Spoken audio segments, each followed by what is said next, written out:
3 steps para makamit mo ang pagbabago ng isang manloloko.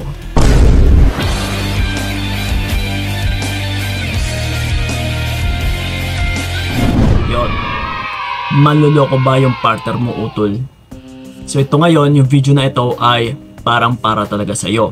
Lalong-lalo na sa mga humahangad po dyan ng pagbabago ng mga partner nila.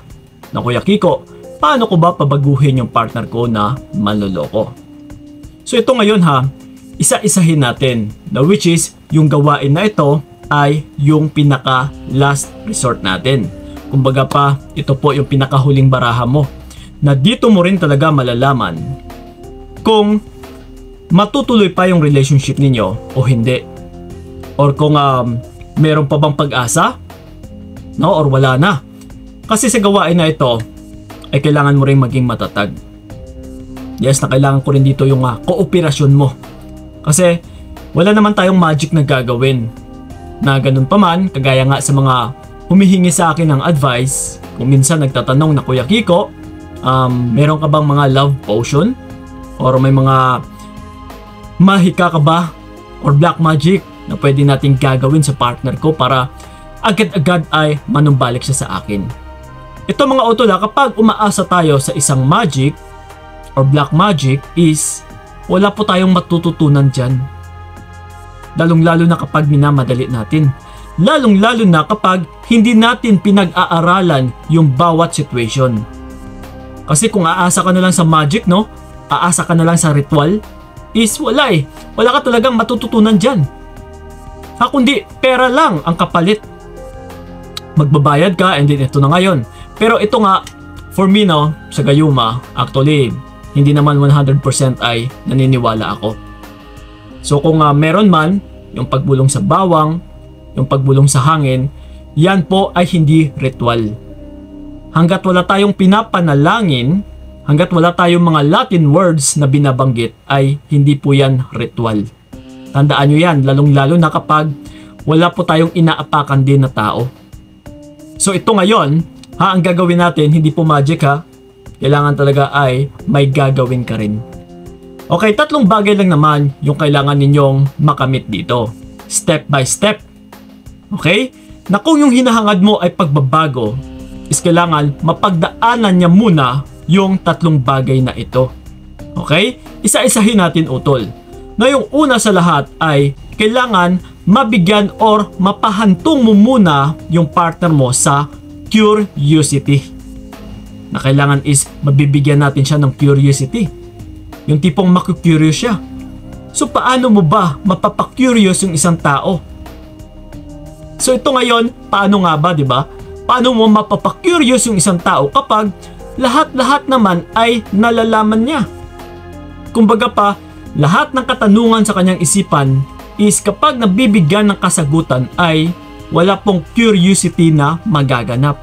Hindi po siya maku-curious. So, humahantong lang po na maku-curious yung isang tao kapag may katanungan sa kanyang isipan na walang kasagutan. Kumbaga pa magtataka siya, uy teka lang, ano kaya yung meron? Bakit kaya parang bihira na lang siya kumontak? Yes, parang walang mga kasagutan yung katanungan na umiikot sa aking isipan. Kapag nagtatanong ako is wala eh, ignore ako eh. Parang wala, hindi ako pinapansin. Hindi ako kinikibo. So ngayon, yung mga katanungan na ito sa kanyang isipan is walang masasagot or walang makakasagot. Walang sumasagot eh. So which is, yun po ang tinatawag natin na curiosity. So, ang tanong natin sa ngayon, nabibigyan mo ba ng curiosity yung partner mo? Kung yung hinahangad mo na makamit yung pagbabago niya? Kasi kung hindi utol, tiyak, hindi mo talaga makakamit yung pagbabago ng partner mo. So ito ngayon, yung second step natin, is kailangan mapahanto mo muna siya or mapagdaanan niya rin yung realization. Okay, pero sigurado utol, once na magawa mo na mabigyan siya ng curiosity, ang kasunod po niyan ay tiyak, mapagdaanan niya yung realization. Okay, na yung una sa lahat talaga is makikurious yung tao. So sa curiosity is maraming katanungan sa kanyang isipan, di ba? Na walang kasagutan. So ngayon, hahantong po yung tao na siya ito yung sasagot now, na mga katanungan sa kanyang isipan kapag wala siyang nakukuhang kasagutan galing sa iyo. Even sa mutual friends, sa circle of friends, or sa mga relatives mo man, or sa family mo. Yung tipong parang mapap-question talaga siya na, uy, teka lang, ano kaya yung meron? Ano kaya yung balita dun sa partner ko? Bakit wala na akong balita galing sa kanya? So curiosity yung tawag dyan. So ito ngayon, hahantong po ito sa realization dahil yung mga katanungan na umiikot sa kanyang isipan ay siya na ito yung sasagot. Na uy, umatras yung partner ko. Siguro umaatras yun dahil nga sa meron akong babae. Dahil nga sa panloloko ko. Dahil nga sa mga gawain ko na walang kakwenta-kwenta. Kaya ako iniwan. Kaya nawawala yung misis ko. Kaya nawawala yung jowa ko. Kaya nawawala yung mga anak ko. Kaya nawawala na yung family ko. Nawawasak na yung binuo kong pamilya. Dahil lang pala sa other woman na ito. Yes. So kailangan utol ay maipahantong mo siya sa ganito na siya mismo kusa maisip niya yung ganitong bagay. Kasi hindi mo mapapabago yung isang tao kapag hindi niya muna ma-realize ang lahat-lahat. Ha? Na yung tipong gusto mo siyang magbago and then wala malang realization. Na yung tipong kunwari nagbago na daw siya. Ha, nandito na ako, babaguhin ko na yung sarili ko. Yes, patawarin mo lang ako, pero kung wala kang binigay sa kanyang realization, yung tipong mapaisip siya na uy, kaya pala yung ito pala yung kapalit na mawawala pala yung family ko kapag pinili ko yung babae na ito. Yes. So kung hindi mo siya mapapahantong sa ganito ng pag-iisip ay hindi talaga magbabago emotionally and mentally yung partner mo na yan. So ito ngayon, after ng realization, di ba, na-realize niya na dahil nga pala sa mga kabalastugan niyang nagagawa. So ito ngayon ang gagawin nito. Tiyak magpaparamdam po yan sa'yo. Kasi na-realize nyo na eh. So ang gagawin nito is, ito na nga, lalapit, susuyo, hihingi ng tawad. Okay, yung pangatlo na step natin is, bibigyan natin siya ng regret or pagsisisi. Sa pamamagitan na, do you think magsisisi ba yung isang tao kapag pinatawad mo lang din naman kaagad? Yung tipong walang kahirap-hirap? No, sa kung kailan niya gustong bumalik sa iyo ay tinanggap mo lang din naman kaagad. Yes, ng buong puso. Halika babe, tanggap na kita kaagad. So kapag ganyan, do you think magsisisi yung tao? Hindi. So magsisisi po yung isang tao once na humantong na siya sa curiosity and realization. And ito nga, sa pagpanumbalik niya, kapag hindi mo siya tinanggap, ay tiyak, magsisisi po yun. Nako, nasira na yung family ko dahil lang sa babaeng ito. And then ito ngayon, bumalik ako, hindi na ako tinatanggap. So ito, magsisisi talaga siya ng lubusan. So ito na ngayon mga utol, no?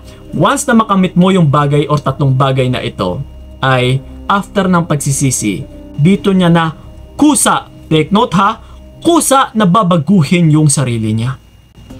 Kasi nga, yung lahat ng mga pinaggagawa niya, ang resulta is walang kwenta, kundi yung ikasisira lang din ng buhay niya. So ganun po yun. Ha? So wala pong magbabago kung tatalon ka bigla sa mabigyan ng pagsisisi yung isang tao. Hindi po yan magsisisi.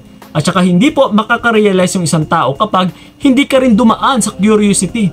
Kailangan step by step or bawat hakbang ay mapagdaanan niya muna.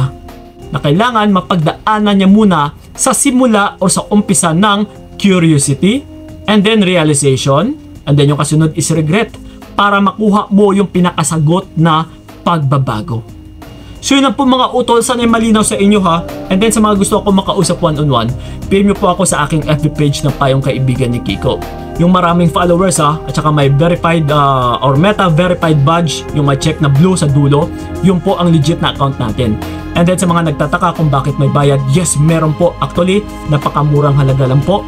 Na kung nakakabili kayo ng mga walang kwentang bagay na hindi nyo naman napapakinabangan, ito pa kaya na kung saan magbabago lang naman yung pananaw mo sa larangan ng pag-iibigan. Okay? So yun po mga utol, and then sa may mga katanungan man dyan, yung kan di pa comment lang dyan sa YouTube channel natin dahil dyan po kami nagre-reply. Maraming salamat. So ingat kayo. God bless and babush! Mas mabuti nang bitawan ka para wala nang pait. Hanggang dito na lamang kung nakayanan ko, nakawakan kung naranasan ko.